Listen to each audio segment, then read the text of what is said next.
Well, we have some active weather continuing for the central and eastern U.S., a soaker for the upper Midwest as far as rainfall, and a couple days of some severe weather.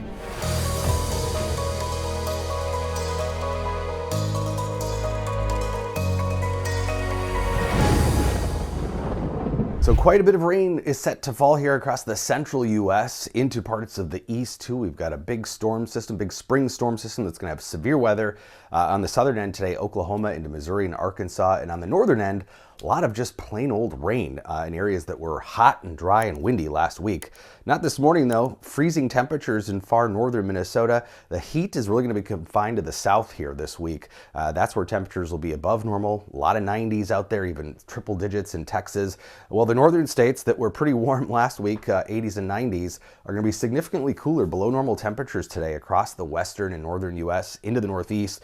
With the above normal temperatures, heat wave continuing into Texas, and it's going to be that way much of this week. This is temperature anomalies averaged out through the week from the European model, and you can see below normal from the northern plains, Midwest, Great Lakes, all the way into the northeast, with above normal temperatures confined to the south. And of course, it was an active, deadly weekend, sadly, with severe weather. Dozens of people dead, lots of tornadoes reported basically everywhere east of the Rockies, straight into the Appalachians here.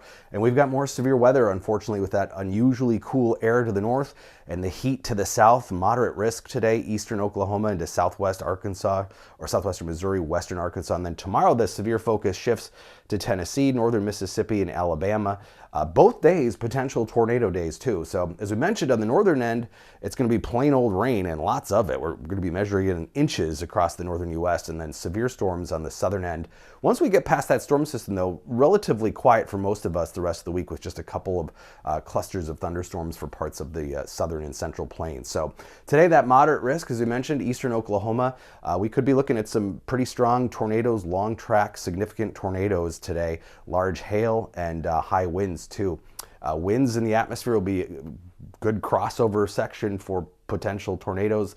South winds in the lower levels, west winds in the upper levels. So the significant tornado parameter today, because of that instability, a lot of moisture and shear in the atmosphere, are going to be quite high here.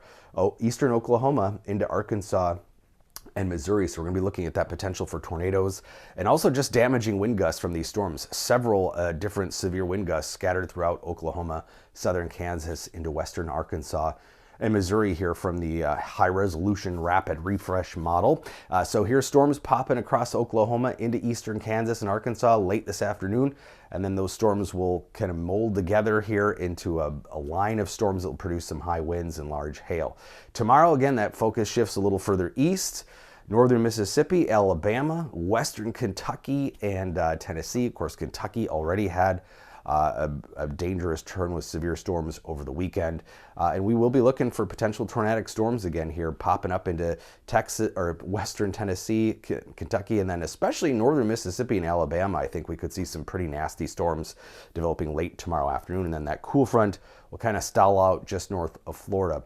Good crossover winds tomorrow too, with that southerly flow, westerly flow aloft to help rotate storms and organize them into some of those pretty nasty supercells. Significant tornado parameter tomorrow, fairly high too. Again, western Tennessee midday, and then especially northern Mississippi and Alabama as we head into the evening hours Tuesday into Tuesday night, before that threat fizzles out a little bit late tomorrow night. So last week it was just quiet and dry across the central U.S., making up for that with very active weather this week.